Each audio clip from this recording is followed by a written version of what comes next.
How can teachers meet the needs of all their students during a single lesson? This is one of the greatest challenges teachers face, as students all have differing prior knowledge, experiences, interests, strengths, and needs.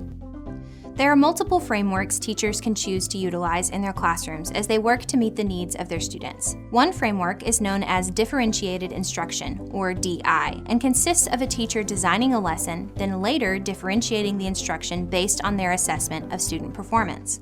Another framework is known as Universal Design for Learning, or UDL, and involves the teacher carefully designing a lesson in such a way that it anticipates varied needs from the beginning. In this video, we will describe Universal Design for Learning and its goals. We will also describe the three categories of the Universal Design for Learning guidelines and provide examples of each. UDL is an inclusive framework for designing instruction that can be used for all ages and subject areas, and is currently in use in classrooms and schools all around the world. According to CAST, the nonprofit organization that developed the UDL framework beginning in 1984, the guidelines are designed to ensure that all learners can access and participate in meaningful, challenging learning opportunities. The UDL framework guides all parts of a lesson's design: the learning environment, the types of materials used, ways information is presented, assessments, and more.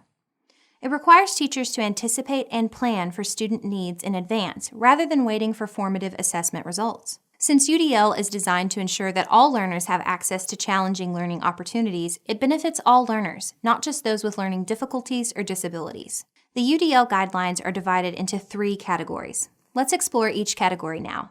The first category of guidelines focuses on providing multiple means of engagement. This is important because students are motivated by different things, including personal interests, goals, strengths, and other factors. For example, some students may be motivated by creative projects, while others may prefer more analytical tasks. To provide multiple means of engagement, teachers should ensure that students see the relevance of lessons to their own lives, building in real-world problem solving. Lessons should be culturally and socially relevant and encourage active learning. For example, a high school teacher may highlight the connection between a lesson on writing personal narratives and completing a college entrance essay.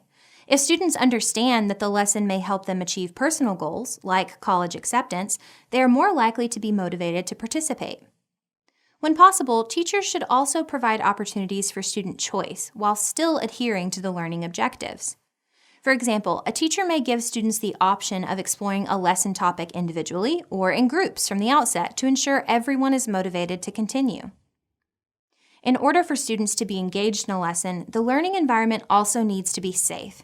This includes establishing classroom routines, providing visual reminders like posted schedules, minimizing outside distractions, and encouraging respectful collaboration. This category also includes helping students to self-regulate their learning. To facilitate this process, teachers can clarify expectations and assist students with setting goals and monitoring their progress. Goals should focus not only on content, but also on learning behaviors, such as increasing the amount of time spent on a task. Ensuring that students are engaged in a lesson and motivated to learn increases the likelihood of a successful outcome. The second category of guidelines focuses on providing multiple means of representation. This ensures that all students have access to the content and can explore it using various formats in order to facilitate comprehension.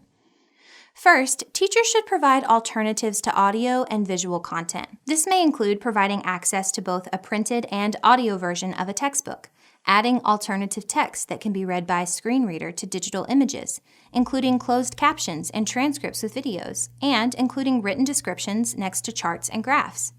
Additionally, a topic can be explored using multiple media. For example, when learning about the solar system, students can explore images, newspaper articles, and videos. This category also includes clarifying language and symbols to assist with comprehension.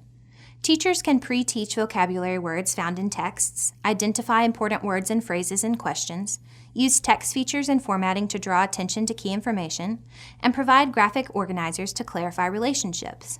The third category of guidelines focuses on providing multiple means of action and expression. This includes varying the ways that students complete the learning activities and the tools they have available. For example, when learning addition, young children may use counters, number lines, 10 frames, or mental math to solve problems. It also includes providing options for how students can demonstrate their learning.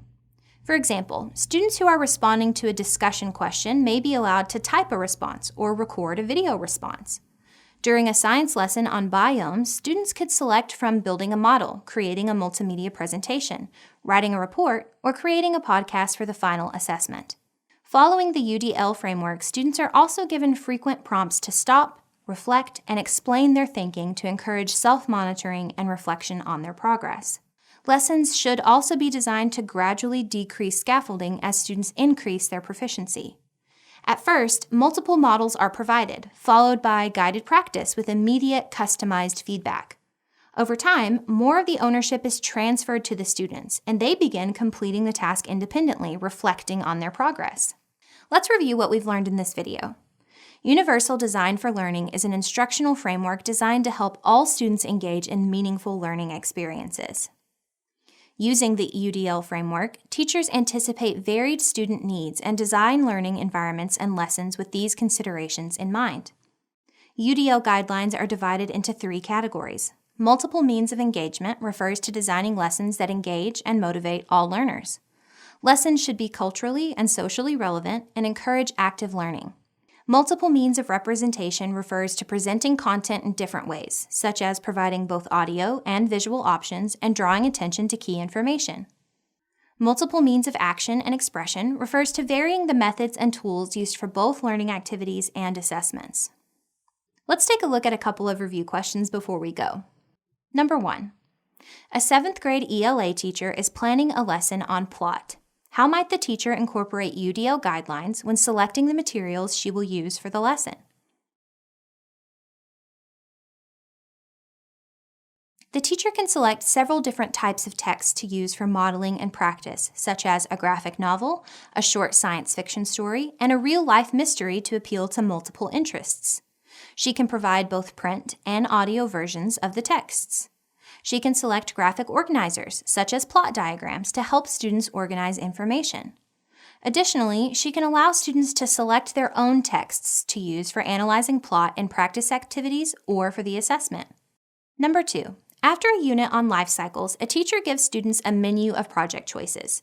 Students can create an infographic, a children's book, a multimedia presentation, or a speech about the life cycle of a chicken. Which category of UDL guidelines is demonstrated with this menu project, and how could the teacher change the project to make it even more aligned with UDL guidelines?